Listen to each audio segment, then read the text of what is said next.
Singer, king of DJ, Suresh Chaudhary, Kharkanda. Music by Jagdamba Music presents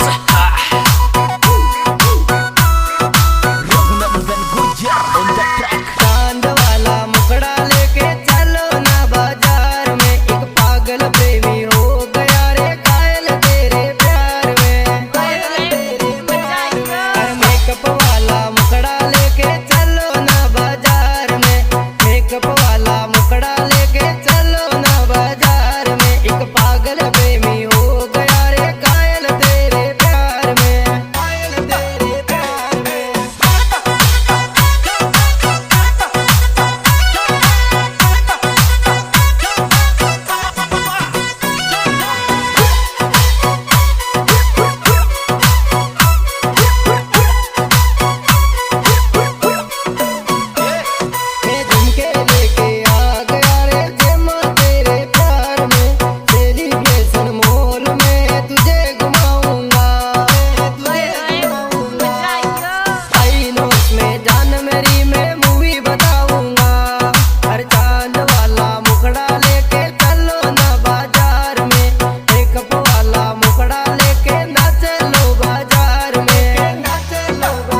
मेरी जान मुझे यूं क्यों तड़पाती है।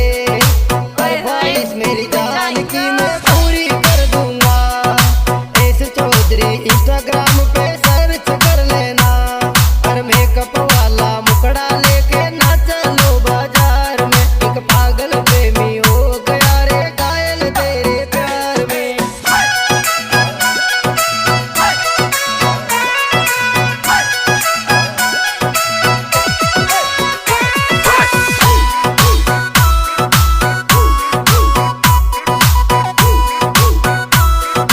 Raghunath Gujjar on the track. चांद वाला मुखड़ा लेके चलो ना बाजार में। एक पागल प्रेमी हो गया रे घायल तेरे प्यार में।